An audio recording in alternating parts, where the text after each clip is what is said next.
This channel supports Extra Life in its efforts to raise money for the Children's Miracle Network. For more information about how to donate and join in their efforts, go to the link displayed here. Extra Life. Play games, heal kids.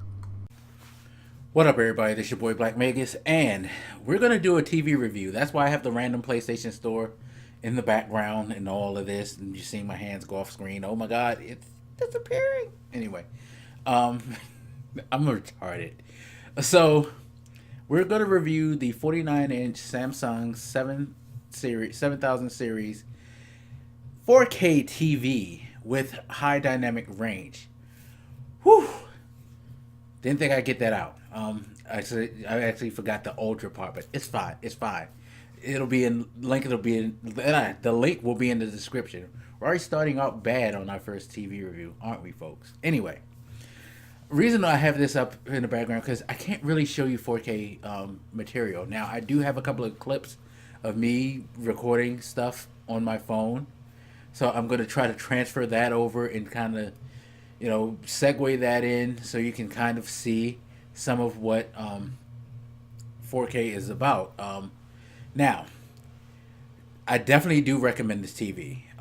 It is a mid-range 4K TV. What that means is that you're not going to get the extreme bells and whistles that you will if you would say go and get an OLED TV. I mean, shit. If I had OLED money, I wouldn't be living where I live. I wouldn't be doing these videos randomly. I wouldn't still be busting my ass in school. I wouldn't be working where I work. If I had OLED money, I should, while it's not that expensive, I'm exaggerating a bit. But at the same time, if you got enough money to get an OLED TV, especially a 65-inch OLED TV, dude, you better make sure that you're in a really good place in your life because those things ain't cheap.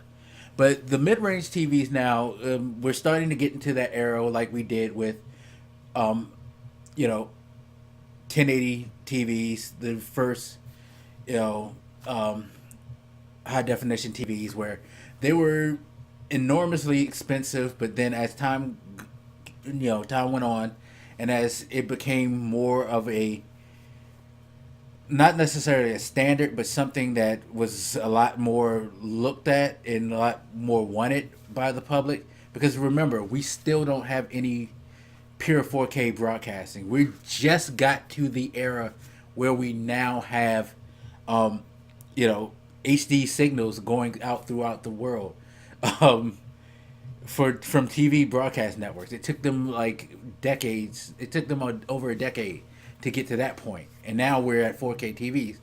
You ain't gonna see a lot of 4K content on TV and stuff like that. What you will get though from a 4K TV like this Samsung TV is you get extremely scary enhanced visuals is the way that I've put it. It boggles the mind at how certain things look so pure and so clear. This screen right here is the regular LED screen that I have, but the visuals are just immaculate. They have several different modes that you can switch through. They have the natural mode, they have the dynamic mode, they have movie mode, and then if you go into your settings, you could set up a game mode if you want to. Personally, for just anybody just watching TV, natural or dynamic will be fine. I tend to slide a little bit more to the natural mode because it just feels a little bit more genuine in its realness. I don't know. Um, there's a lot of lighting to the dynamic mode, whereas natural, it's a good enough lighting where it's subtle enough and where it captures things properly. Um, Having HDR on is probably what you want to do, though. There's a setting in this TV with Samsung. You have to go into the general setting, and I mean to the picture settings, and turn on the HDR mode, where the TV will naturally adjust from content to content the HDR level, so it'll pick up the blacks. And that's funny because when I was looking for these TVs, this guy kept talking about the blacks, the blacks, the blacks, and I never really understood what people meant by the blacks, because again, most stuff that you see when people talk about 4K, and again, this is why you have the background that you have, and why you see I have no money in my PlayStation wallet. I wish that would go away. That just made it highlighted even more. Yes, I don't have any money in my PlayStation wallet. Damn it, it's fine. I buy my games other ways. Um, But I didn't really understand that until I was watching Stranger Things. I had not finished the second season of Stranger Things until a couple of weeks ago. Don't hate me. And there's a particular scene where L11 is going into her dreams, and she's in a really, really dark room. And I had my shades open, so the sunlight comes on my TV. But even then, I didn't have any disturbance. It was like pure pitch, perfect black, and I was like, "Holy shit! Is this what they're talking about when they keep telling about your black levels? You need to be good on the TV." I can tell you now, this a 49-inch Samsung 7 Series TV has really good blacks, especially if you have the HDR turned on. Couple of things though that I will say that may be a little deterrent. It's like this bad boy right here. This is the remote control. And let me see if I could switch really quick. All right. So this is the remote control. Notice something? It's not like your traditional remote controls that you usually get. There's no numbers or anything. The channels are and the volume are toggles.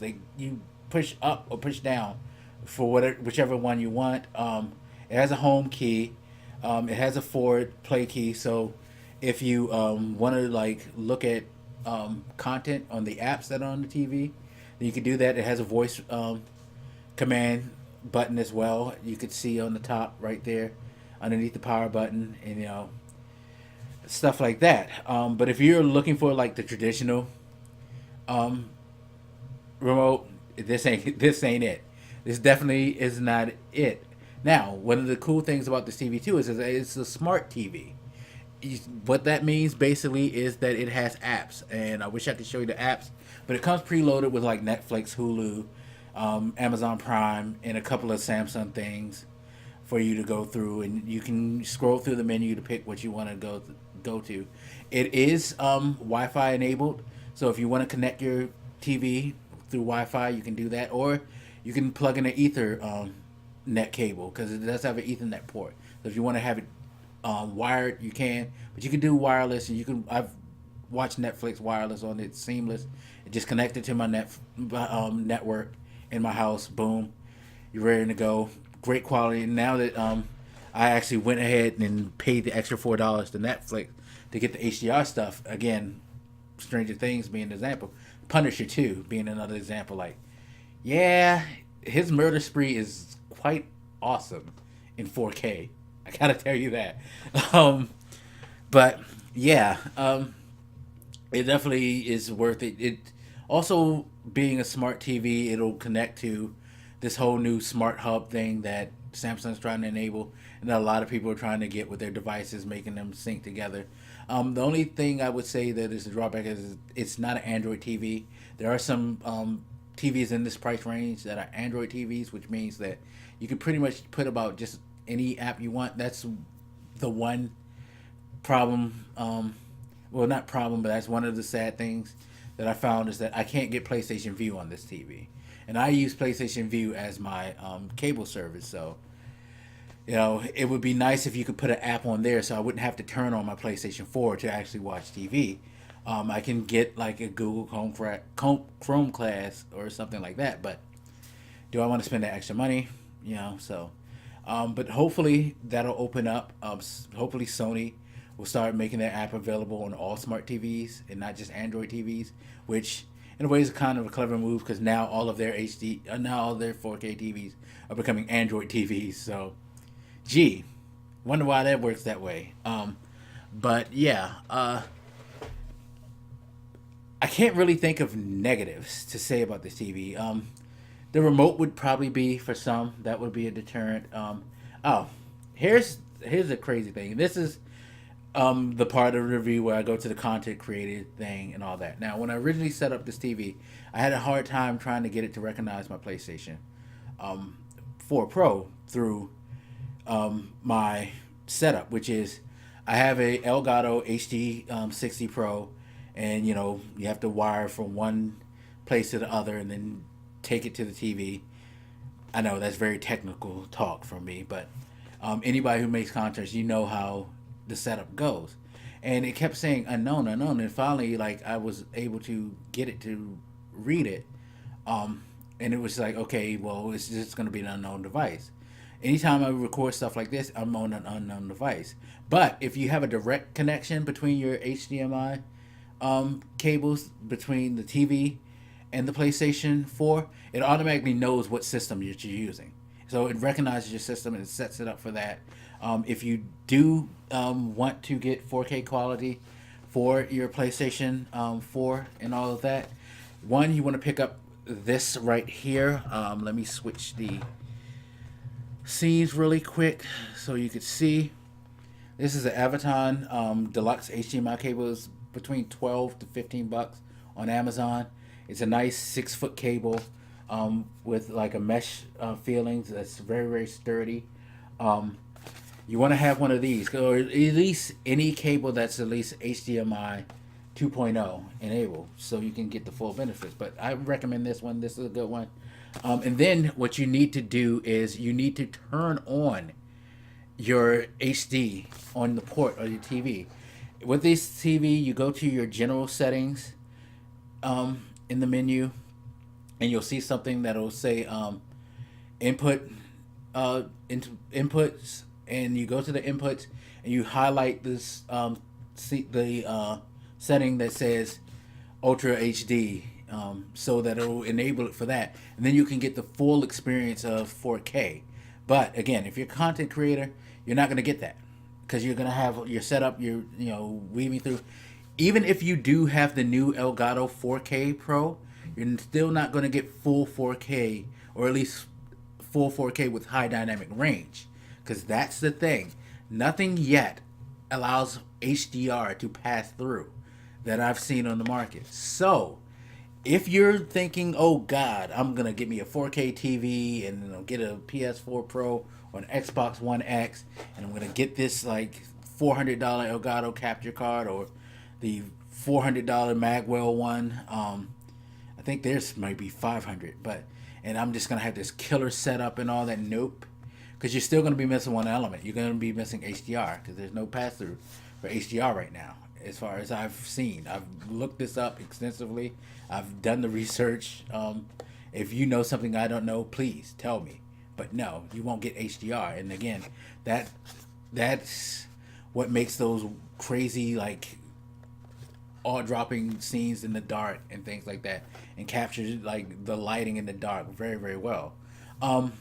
Now, the detraction to 4K TVs, of course, I mentioned it in my PlayStation 4 update review for the PlayStation 4 Pro. Certain things should not be in 4K. Older material looks scary because it looks very, very real. I remember the first movie I saw in 4K, oddly enough, was Next Friday. And it was weird seeing the sweat and stuff beat off of Ice Cube after he was fighting that dog, or, them at dark when they would jump in the fence and all that. It was very, very eerie. That translates well. There's some other things that translate well. I watched 300. That's pretty good in 4K. Iron Man, the original Iron Man, actually looks ridiculous. If you have a Blu-ray and you have a 4K TV, whoa, that's crazy. Transformers, one of the Transformers was on TV and I was watching. I was like, yo, these dudes are shining like real chrome cars and stuff like that. It's amazing. But then you start to get to the real older stuff. Like I was watching Star Wars. Love Star Wars, but the magic dies. The magic seriously dies. Like, we've all known for decades that there were models and stuff like that, but it's just really, really interesting to see that stuff, how strong it stands out in 4K.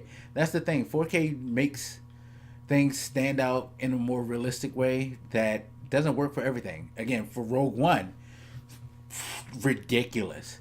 But for Episode 4, yeah, it looks fine, but it just kills some of the stuff. And I can imagine just going back and looking at old 1950s movies before color and all that. It has to be even worse. So it kind of kills some of the magic of movies. But some things it enhance very, very well. It can be creepy, though. It can be very, very creepy. I won't lie to you. But other than that, Samsung 49-inch Series 7 smart TV with Ultra 4K and HDR is worth it. It's $550 at Best Buy. That's where I got mine. You might be able to find a deal better online, but definitely check this TV out. It's really, really good. I am very, very pleased with my purchase, and I'm glad that I went ahead and made the upgrade when I was able to. And again, I always stress that.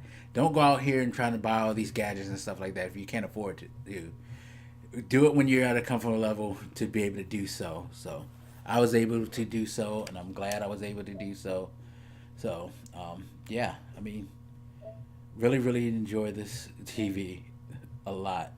But anyway, hopefully you guys enjoyed the review. Hopefully if you've gotten an idea of what to look forward to if you want to purchase this TV. Feel free to ask any questions. So as always, hit me up. Let me know what you think, and I'll holler at you later. This is your boy Blak Magus, and I'm out. Deuces.